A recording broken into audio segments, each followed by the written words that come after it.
تیری صورت تیری سیرت زمانے سے نرالی ہے، تیری ہر ہر ادا پیارے دلیل بے مثالی ہے۔ الحمدللہ رب العالمین والصلاة والسلام علی سید المرسلین، اما بعد فاعوذ باللہ من الشیطان الرجیم، بسم اللہ الرحمن الرحیم۔ الصلاة والسلام علیک یا رسول اللہ وعلی آلک واصحابک یا حبیب اللہ۔ الصلاة والسلام علیک یا نبی اللہ وعلی آلک واصحابک یا نور اللہ۔ FGN چینل کے ناظرین، سلسلہ ہے سیرت کے حسین پہلو، اور اس سے پہلے والے سلسلے میں ہم نے ہمارے نبی صلی اللہ تعالیٰ علیہ وسلم کے نام محمد کی برکت سماعت کی تھی۔ آج انشاءاللہ عز و جل ہم اپنے سلسلے میں پیارے آقا صلی اللہ تعالیٰ علیہ وسلم کے حضرت عبداللہ رضی اللہ تعالیٰ عنہ سے حضرت آمینہ رضی اللہ تعالیٰ عنہا کے جسم میں، یعنی آپ صلی اللہ علیہ وسلم کے نور کا حضرت عبداللہ سے حضرت آمینہ رضی اللہ تعالیٰ عنہا کے جسم میں منتقل ہونے کے بعد اس دنیا کے اندر جو عجیب و غریب واقعات رونما ہوئے، اس کے بارے میں انشاءاللہ کچھ سنیں گے۔ اس سے پہلے کہ اپنے ٹاپک پر کچھ کلام کریں، آئیے درود پاک کی فضیلت سنتے ہیں کہ نبی آخر الزماں محمد عربی صلی اللہ تعالیٰ علیہ وسلم کا فرمان عالی شان ہے، تم جہاں بھی ہو مجھ پر درود پاک پڑھو کہ تمہارا درود مجھ تک پہنچتا ہے۔ صلو علی الحبیب صلی اللہ تعالیٰ علی محمد صلی اللہ علیہ وسلم۔ ناظرین، ہمارے نبی صلی اللہ تعالیٰ علیہ وسلم کے والد ماجد حضرت عبداللہ رضی اللہ تعالیٰ عنہ ہے، اور یہ حضرت عبد المطلب کے تمام بیٹوں میں حضرت عبد المطلب کو سب سے زیادہ پیارے تھے، چونکہ حضرت عبداللہ رضی اللہ تعالیٰ عنہ کی پیشانی میں نور محمدی اپنی پوری شان و شوکت کے ساتھ جلوہ گر تھا، اس لیے حضرت عبداللہ کے حسن و جمال، آپ کی خوبصورتی، اس میں بہت زیادہ اضافہ تھا۔ آپ خوبی کے پیکر، کمال سیرت کے آئینہ دار اور عفت و پارسائی میں یکتاء روزگار تھے، یعنی ان جیسا پاکیزہ شخص، ان جیسا حسن و جمال والا کوئی نہ تھا۔ ان کی خوبصورتی کی وجہ سے قبیلہ قریش کی کئی عورتیں ان سے نکاح کرنے کی خواستگار تھی، طلب رکھتی تھی کہ ہمارا نکاح ان سے ہو۔ اس کی وجہ کہ ان کے پیشانی میں نور مصطفیٰ صلی اللہ علیہ وسلم روشن نظر آتا تھا، جس کی وجہ سے ان کی خوبصورتی میں اضافہ ہوا۔ لیکن حضرت عبد المطلب رضی اللہ تعالیٰ عنہ حضرت عبداللہ رضی اللہ تعالیٰ عنہ کے لیے ایسی عورت کی تلاش میں تھے جو حسن و جمال بھی رکھتی ہو، اور اس کے ساتھ ساتھ حسب و نسب کی شرافت بھی ہو، اور عفت و پارسائی میں بھی وہ عورت بہت ممتاز ہو۔ ایسی خوبیوں کی عورت کی تلاش میں تھے کہ ایسی لڑکی ملے تو میں اس کا نکاح اپنے بیٹے عبداللہ کے ساتھ کروں گا۔ عبد المطلب اپنے نور نظر حضرت عبداللہ رضی اللہ تعالیٰ عنہ کے لیے جیسی دلہن تلاش کر رہے تھے، عفت میں ممتاز ہو، خوبصورت ہو، پارسائی میں ممتاز ہو،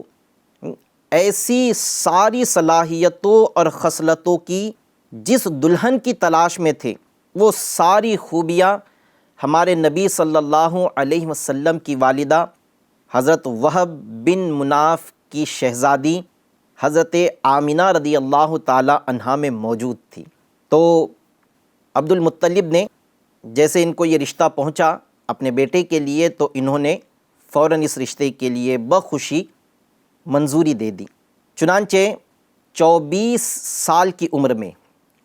حضرت عبداللہ رضی اللہ تعالیٰ عنہ کا نکاح حضرت آمنہ رضی اللہ تعالیٰ عنہا سے ہو گیا،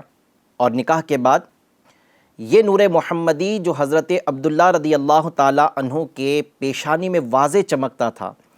جس کی وجہ سے حضرت عبداللہ رضی اللہ تعالیٰ عنہ کے حسن و جمال میں اضافہ ہو گیا۔ آپ بڑے خوبصورت نظر آتے تھے، اور اسی وجہ سے اہل قریش اور اہل عرب کی عورتیں آپ سے نکاح کرنے کی تمنائی تھی۔ وہ نور محمدی حضرت آمنہ رضی اللہ تعالیٰ عنہا کے بطن میں منتقل ہو گیا۔ اب جب نبی پاک صلی اللہ علیہ وسلم کا نور حضرت آمنہ رضی اللہ تعالیٰ عنہا کے بطن میں جیسے ہی منتقل ہوا تو اس روئے زمین پر عجیب و غریب واقعات رونما ہونے شروع ہو گئے۔ اسے جو ہے برکات نبوت کا ظہور کہا جاتا ہے، یعنی آخری نبی صلی اللہ علیہ وسلم کے دنیا میں تشریف لانے کے مراحل شروع ہو گئے، اور برکات نبوت آخری نبی صلی اللہ علیہ وسلم کی برکات یہ ظاہر ہونا شروع ہو گئی۔ علماء لکھتے ہیں کہ جس طرح سورج نکلنے سے پہلے ستارے چھپ جاتے ہیں، صبح صادق کی سفیدی، شفق کی سرخی سورج نکلنے کی خوشخبری دینے لگتی ہیں، اسی طرح جب آفتاب رسالت کے طلوع کا زمانہ قریب آیا، آفتاب رسالت یعنی رسالت کے سورج کا نبی پاک صلی اللہ علیہ وسلم کو آفتاب رسالت سے یاد کیا کہ آفتاب رسالت کے طلوع کا زمانہ قریب آ گیا، تو اطراف عالم میں بہت سے ایسے عجیب عجیب واقعات، خوارق عادات بطور علامت، یعنی جو عادت کے خلاف واقعات ہیں، وہ واقع رونما ہونے شروع ہوئے، اور یہ علامت ظاہر کر رہے تھے، اور یہ ساری کائنات کو جھنجھوڑ جھنجھوڑ کر یہ خوشخبری دینے لگے کہ اب رسالت کا آفتاب اپنی پوری آب و تاب کے ساتھ طلوع ہونے والا ہے۔ واقعات کیا ہوئے؟ کچھ واقعات تفصیل کے ساتھ بھی عرض کرتا ہوں، کچھ واقعات اجمالی بھی عرض کرتا ہوں۔ واقعات یہ ہوئے کہ اصحاب فیل کا ہلاک ہو جانا۔ اصحاب فیل کا ہم نے گزشتہ سلسلے میں پورا واقعہ بیان کیا تھا۔ ایک ابرہہ بادشاہ تھا، اس نے کنیسہ بنایا تھا، اس کی خواہش تھی کہ مسلمان خانہ کعبہ کا طواف کرنے کے بجائے اس کے بنائے ہوئے گھر کا، اس کے کنیسہ کا لوگ طواف کریں، اور جب لوگوں نے اس چیز کو نہیں کیا تو اس نے خانہ کعبہ کو ڈھانے کا منصوبہ بنایا۔ یہ پوری ایک تفصیلی واقعہ ہے، قرآن نے اس واقعے کو سورہ فیل کے اندر بیان بھی کیا۔ تو یہ واقعہ رونما ہوا، اور علماء کہتے ہیں یہ نبی پاک صلی اللہ علیہ وسلم کے اس دنیا میں جلوہ گر ہونے سے علامت کے طور پر یہ واقعہ ہے۔ ناگہاں باران رحمت سے سرزمین عرب کا سرسبز و شاداب ہو جانا، یہ واقعہ ہوا، اور برسوں کی خشک سالی دفع ہو کر پورے ملک میں خوشحالی کا دورہ ہوا۔ بتوں کا منہ کے بل گر پڑنا، فارس کے مجوسیوں کی 1000 سال سے جلائی ہوئی آگ یہ ایک لمحے میں بجھ گئی، جو 1000 سال سے آگ جل رہی تھی۔ یہ نبی پاک صلی اللہ علیہ وسلم کا نور جب منتقل ہوا آمنہ رضی اللہ تعالی عنہا کے بطن میں تو یہ آگ بجھ گئی۔ کسریٰ کے محل کا زلزلہ اور اس کے 14 کنگروں کا منہدم ہو جانا، ہمدان اور کم کے درمیان 6 میل لمبے 6 میل چوڑے بحر ساوا کا یکایک بالکل خشک ہو جانا، ایک بہت بڑا دریا جس کی 6 میل تک لمبائی تھی اور 6 میل چوڑائی اس کی تھی، ایسے دریا کا اچانک خشک ہو جانا، اور شام اور کوفہ کے درمیان جو وادی سماوا ہے اس کی خشک ندی، یہ ندی کئی سالوں سے خشک تھی، جب نبی پاک صلی اللہ علیہ وسلم کا نور منتقل ہوا تو اس ندی میں اچانک پانی جاری ہو گیا۔ حضور صلی اللہ علیہ وسلم کی والدہ کے بطن سے ایک ایسے نور کا نکلنا جس سے بصرہ کے محل روشن ہو گئے. بصرہ یہ ایک شہر ہے، اس کے محل روشن ہو گئے. یہ سب واقعات جسے اجمالی طور پر میں نے بیان کیا، یہ سارے واقعات اس چیز کی کڑیاں ہیں جو ظاہر کر رہی تھی کہ نبی پاک صلی اللہ تعالیٰ علیہ وسلم تشریف لانے والے ہیں، اور ان کی تشریف آوری سے پہلے مبشرات یعنی خوش خبریاں بن کر عالم کو یہ سارے واقعات خوش خبری سنا رہے تھے. FGN چینل کے ناظرین، حضرات انبیاء اکرام علیہم الصلاۃ والسلام سے اعلان نبوت سے پہلے، اپنے نبی ہونے کے اعلان سے پہلے جو خلاف عادت اور عقل کو حیرت میں ڈالنے والے واقعات صادر ہوتے ہیں، ان کو شریعت کی اصطلاح میں ارہاس کہا جاتا ہے. یعنی کوئی نبی اپنے نبی ہونے کا اعلان نہیں کرتا، اس سے پہلے ان سے خلاف عادات اور عقل کو حیران کرنے والے جتنے واقعات ہوں گے، ان سب کو ارہاس کہا جاتا ہے. اور اعلان نبوت کے بعد ان سے اس طرح کے معاملات ہو جو خلاف عادت ہو اور ان کا وہ عمل لوگوں کو حیرت میں ڈال دے،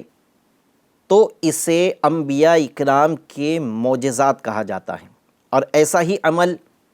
انبیاء اکرام علیہم الصلاۃ والسلام کے علاوہ کسی شخص سے ہو جو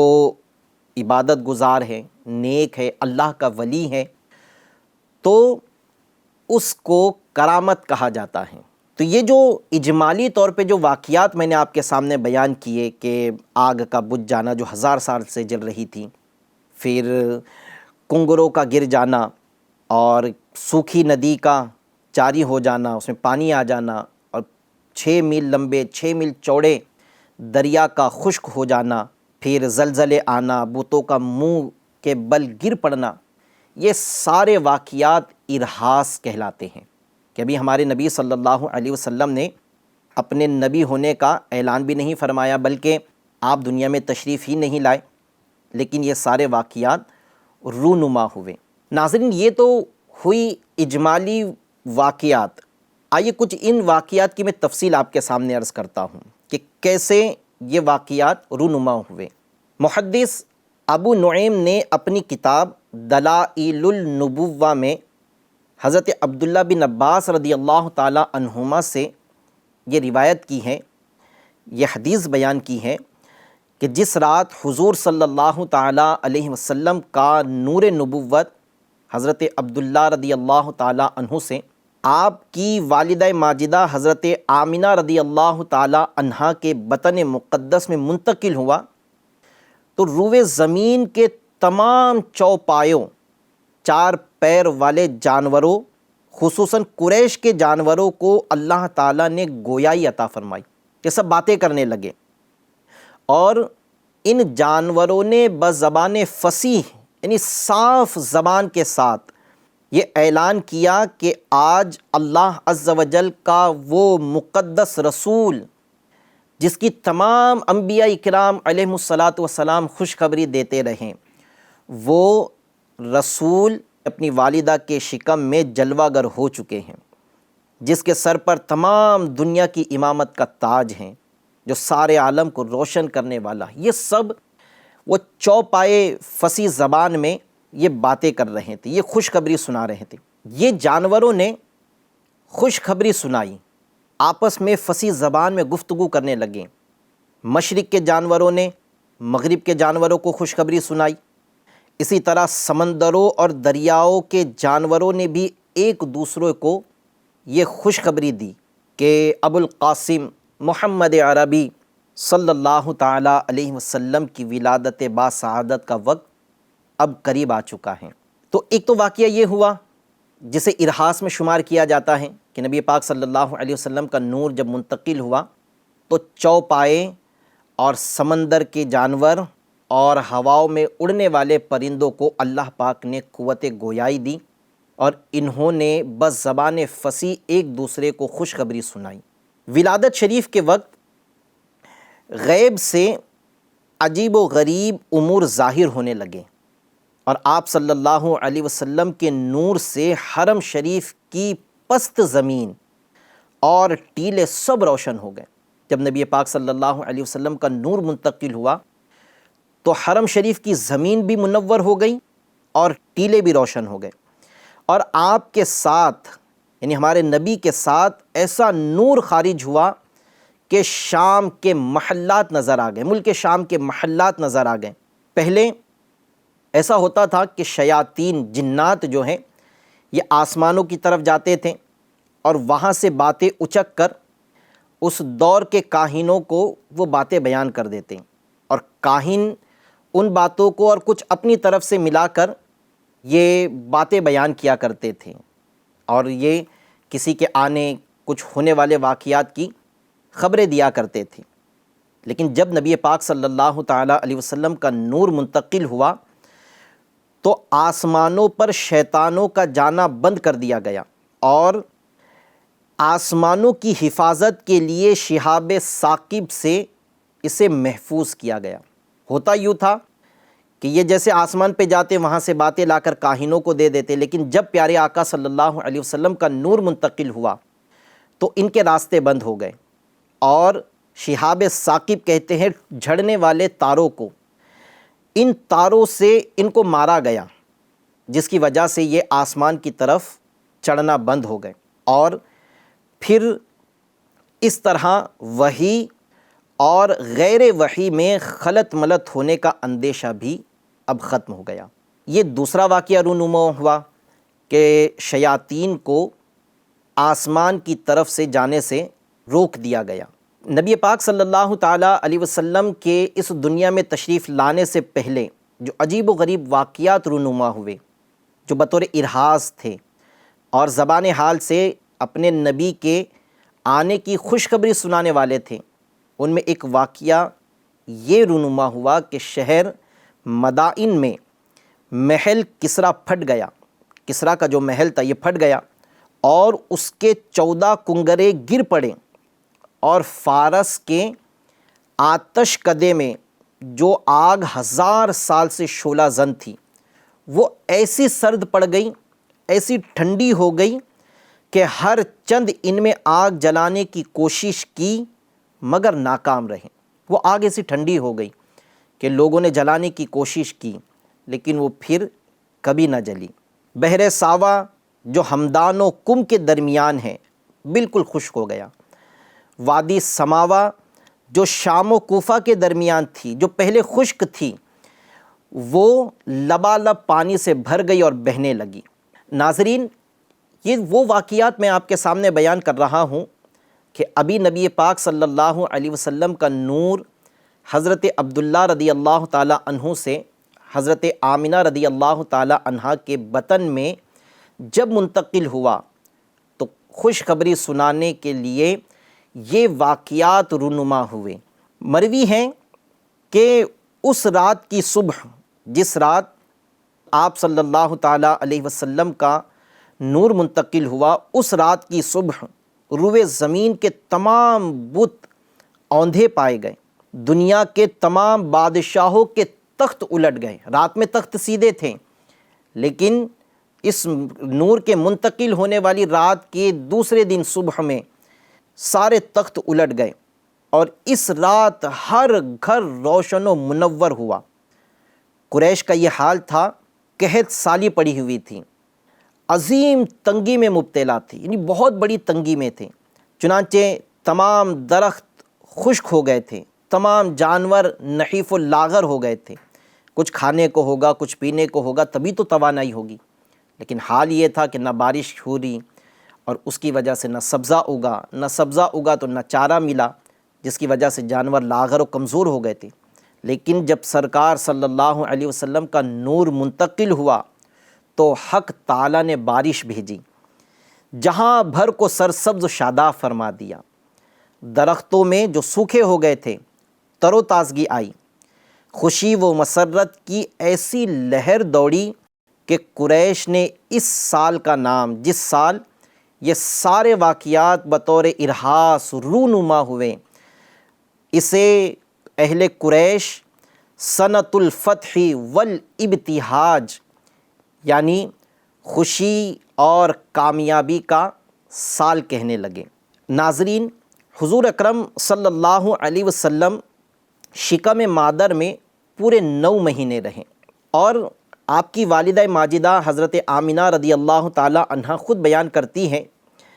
کہ جیسے عام عورتیں جب حاملہ ہوتی ہیں تو ان کے لیے یہ ایک درد کا وقت ہوتا ہے، ان کو گرانی بار محسوس ہوتا ہے، وزن محسوس ہوتا ہے۔ آپ کی والدہ ماجدہ کہتی ہیں کہ عام عورتوں کی طرح کسی قسم کی گرانی بار، درد اور طبیعت میں بدمزگی نہیں تھی، یعنی مزاج میں چڑچڑاپن ہو جانا، تکلیف محسوس ہونا، تھکاوٹ کا ہونا، ایسا ان کے ساتھ کچھ نہیں تھا۔ سیدہ آمنہ رضی اللہ تعالی عنہا فرماتی ہیں کہ مجھے معلوم ہی نہ تھا کہ میں حمل سے ہوں، کیونکہ نہ درد محسوس ہوتا، نہ بوجھ محسوس ہوتا، نہ طبیعت کے اندر کوئی بدمزگی ہوتی، تو پتہ ہی نہیں چلتا کہ میں حاملہ ہوں۔ سیدہ آمنہ فرماتی ہیں کہ میں ایک مرتبہ خواب و بیداری کی درمیانی حالت میں تھی کہ کسی نے ندا دی، اے آمنہ تم حمل سے ہو۔ گویا کہ میں نہیں جانتی تھی کہ میں حمل سے ہوں، تو مجھے بتایا جا رہا ہے کہ تم حمل سے ہو، اور بتانے والے نے اس کے بعد یہ بتایا کہ تم ساری مخلوق سے افضل جو ہیں اس سے حاملہ ہو، یعنی تم ایسے بچے کی ماں بننے والی ہو، تمہارے حمل میں ایسا بچہ ہے جو ساری مخلوق میں سب سے افضل ہوگا۔ اس وقت مجھے معلوم ہوا کہ میں حاملہ ہوں، حمل سے ہوں۔ اور فرماتی ہیں کہ حمل کے ہر مہینے میں آسمان و زمین کے درمیان مجھے یہ آواز سنائی دیتی کہ تمہیں مبارک ہو، وہ قریب آ پہنچا ہے کہ ابو القاسم دنیا میں جلوہ افروز ہونے والے ہیں جو صاحب خیر و برکت ہوں گے۔ یہ مجھے آواز سنائی دیتی۔ سیدہ آمنہ رضی اللہ تعالی عنہا فرماتی ہیں کہ حضور اکرم صلی اللہ علیہ وسلم میرے شکم میں تھے کہ ایک دفعہ مجھ سے ایسا نور نکلا، ایسی روشنی پھیلی جس نے سارے جہان کو منور کر دیا، اور وہ روشنی اتنی تھی کہ مکے میں ہوتے ہوئے میں نے بصرہ کے محلات دیکھ لیے۔ یہ واقعہ بھی نبی پاک صلی اللہ علیہ وسلم کے شکم مبارک میں جب تھے اس وقت رونما ہوا، جو خلاف عادت تھا اور لوگوں کی عقلوں کو حیران کرنے والا تھا۔ اور جب نبی پاک صلی اللہ علیہ وسلم کی اس دنیا میں جلوہ گری کا وقت قریب آیا، بالکل ایسا ہی ایک واقعہ، نور پھیلنا اور حضرت آمنہ کے جسم سے نور کا نکلنا، یہ اس وقت بھی پیش آیا۔ ایسے اور بھی بہت سارے واقعات پیارے آقا صلی اللہ علیہ وسلم کے اس دنیا میں جلوہ گر ہونے کے وقت رونما ہوئے۔ انشاءاللہ عز و جل وہ واقعات کیا ہیں، ہم اپنے اگلے سلسلے میں ان واقعات کو بیان کریں گے۔ ابھی جو واقعات سنیں یہ نبی پاک صلی اللہ علیہ وسلم کے نور کے منتقل ہونے کے بعد خوشخبری دینے کہ آخری نبی صلی اللہ علیہ وسلم کی